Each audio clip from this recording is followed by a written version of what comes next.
Good morning, everybody. This video is titled, After 62 Years, the World's Greatest Jazz Recording Gets Its Finest Release. Now, which to buy, 33 RPM or 45 RPM? That's the question. The recording in question is Kind of Blue, 1959, on Columbia Records. Many people consider the greatest jazz album of all time. I certainly do. And there are about 3,000 videos after this new UHQR release came out on Cloudy Vinyl, and it's getting rave reviews, and it should. It's wonderful. But does anyone need another video or a review from an artsy-fartsy flute player? What do I know about it? But I'll give you some information, and maybe you can at least get a recommendation whether to get the 33 or 45. The 33 is courtesy of my nephew Ian, who has a record business and is a real budding audiophile. And he bought the UHQR, and I really hadn't heard much about it, but he bought it over, and we put it on and compared it to the 192 Cobas file on streaming. Now, I got a pretty amazing streaming setup. You can see the bottom left there, my system. And we reviewed them, the Avic boxes, the S280 and the D280, the DAC, and the power switch. You can see at the very bottom on the left there, the D2 power switch by Ansys Acoustics, same company.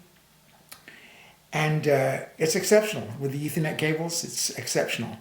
And if you love digital and you have Cobas, which is now available in Canada as of today, you can go ahead and use that and love it, and it's fantastic. It's amazing. But there is something special about the vinyl. And we'll talk about the recording a little bit more and why it's so good and why I think you should just go ahead and buy it. But also the differences between the 33 and the 45.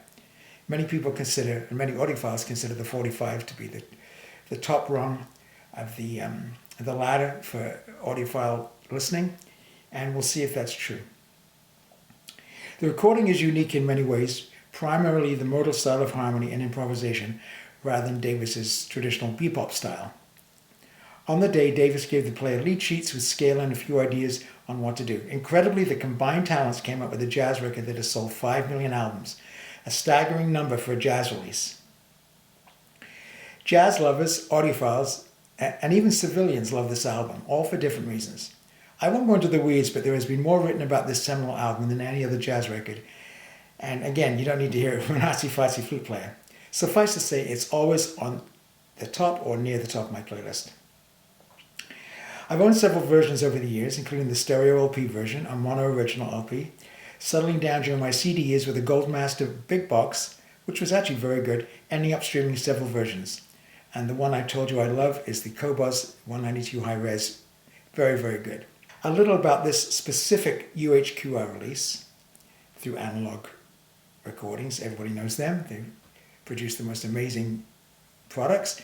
There are a lot of good videos with Chad Kassem, who owns the company, and with Michael Hobson, who was the owner of Classic Records. That's where they purchased, Chad purchased all the Metal Masters and Bernie Grundmann's original remaster from 25 years ago.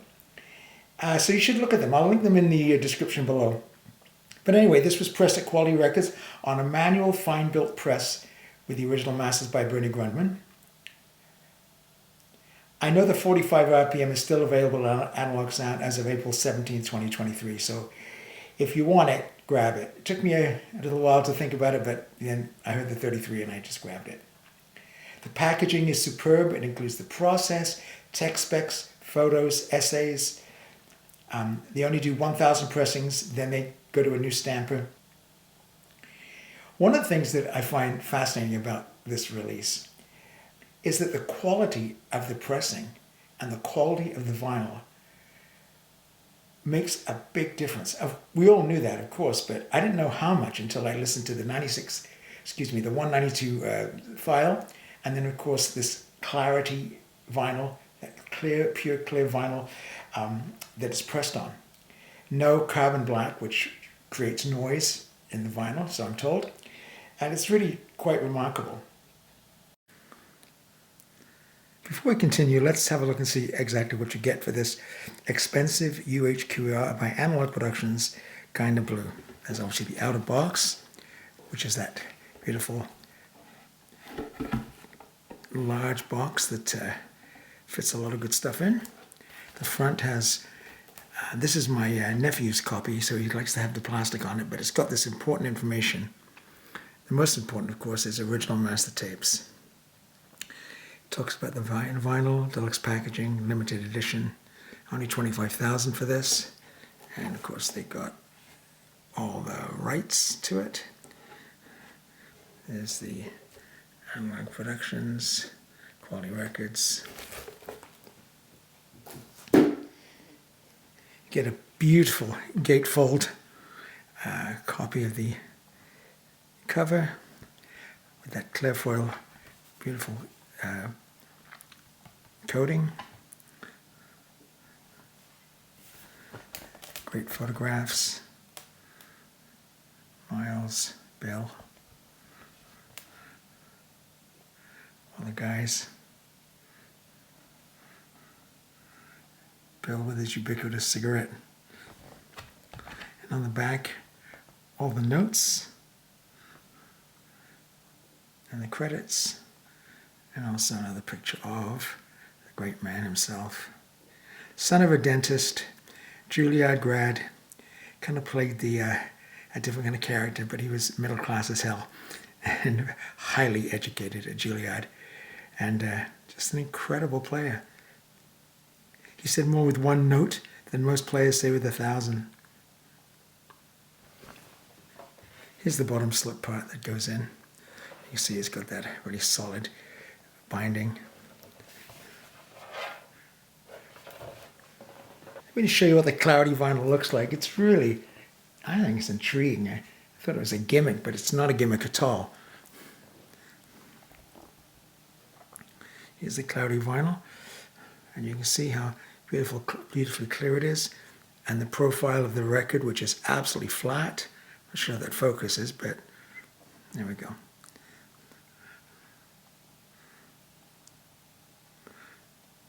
The vinyl is tremendous. It is so quiet. It's jet black backgrounds. When I was switching back and forth between the high-res file and Cobas and this, there's no difference in the background noise. It's just absolutely dead quiet. So let's talk a little bit about the sound. First of all, I've got these listening notes that I'm going to read from. This is between, it's a gentle shootout between the streaming Cobas 24192 high-res file and then, of course, this UHQR, but the 33. It was volume matched. If you're a streamer with Top Gear, you'll hear open, clear, dynamic, good tumble qualities from Miles, Paul Chambers especially. Cobb's cymbals sound real and ringed and decay beautifully. Bill's piano sounds vibrant and present. And the recording really emphasizes his rhythmic leadership. Coltrane's tone can get a little hard when he's pushing it, and more on his buzz a little bit later. Adderley's slightly softer alto edge sounds wonderful. The sextet blends very well, and all the murkiness that you hear on some other recordings, the pressings, regarding the placement of the guys, it seems to have been solved by this high-res file. So now, what we've all been waiting for, a little bit about the UHQR Cloudy vinyl. This is the 33. We'll get to the 45 in a bit. The biggest improvements for me, and I've listened to the Cloudy vinyl, now the UHQR, about 10 times. The biggest improvements were the player's blend, totally smooth but detailed and balanced. The instrumental separation of Cobb and Chambers, especially on So What, amazing at the beginning, kind of freaked me out a little bit because I'd never heard it like that before. The dynamics, check out Cobb's hi-hat smashes and rim shots in Freddie Freeloader. They jump out of the speaker in a perfectly audiophile but startling way. And the varied timbres and colors from Miles, hitherto unheard by me. Also on Freddie the Freeloader, I think engineer Fred Plout pulled back Coltrane's slider ever so slightly about a bar into his amazing solo. At least I think I hear that. I also hear Coltrane's buzz at random times as his number 5 Rico Reed got overloaded. The 5 is basically a plank. Actually, what's happening is the side of his auto-link steel mouthpiece overloads as the spittle builds up and drains. I know this watching my father play umpteen gigs and sessions on his tenor. It used to gross me out, and I was glad to play the flute. I'm not sure if the 33 is still available, but if you prefer 33 over 45, just go ahead and buy it. Chad has added to a historical document in a superb, generous way. As I said, I'm no expert, and I have not heard all the copies, but you can buy this and be pretty well assured you'll never hear it better. Or can you? Next up, the 33-45 comparison. The 45 RPM is produced with the same care as the 33, on the same beautiful clarity vinyl, but 2 records, of course, instead of 1. Because of the faster speed and fewer grooves, we get So What on side 1, Freddie Freeloader and Blue and Green on side 2. Side 3 is all blues with flamenco sketches on side 4. In my excitement after FedEx delivered, I forgot to clean the records, and So What had some surface noise. Whoops. Mold release agent. Of course, you must clean all new vinyl. A quick spin on my BPI 16.5 and all was good. Pristine vinyl with CD streaming black backgrounds. Remarkable. All of my commentary for the 33 stands for the 45. Either smokes the 25 192 very fine Cobos file or my 1993 Master Sound Gold Big Box CD. The CD managed to release some of the playing from the famous murk of this recording, and the Cobos file goes 10 steps better. It begins with Paul Chambers' bass, which on many releases sounds subterranean. On this 45, the start of So What is ear-opening. The resonance of the pizzicato and crazy overtones are all heard better and clearer than ever. Same for Cobb's famous hi-hat and musical gentle fills. You can actually hear the snare wires very clearly, even more than the 33. These audiophile signposts are very good on the 33 too. The murk just never makes an appearance. It's not an issue. And up until the UHQR and 192 file, it always was. But the vinyl is so much more immersive and ear-tingling. Instrumental placement is the same. Coltrane left, Cannonball right, with Bill left 2 and Cobb and Chambers behind Cannonball. What's improved on the 45 cut though is Bill's piano sound, specifically the mechanics of his instrument. The 33 has all the improved piano sparkling tone colors, but hearing the keywork and hammers on the 45 is very cool. I've never heard them before. Miles's trumpet gets some 45 love too. Even more, you can hear way down to the muted soul of his Martin Conn instrument and mouthpiece. So real that some lip artifacts I've never heard before are there. Are these subtle improvements worth the side changes and $50? Of course they are. What did you expect? Seriously, the most important thing is if you are a Miles Kind of Blue fan, Chad at Analogue Productions has given us the finest version of this great historical document in 62 years. Buy either, but buy. Very highly recommended.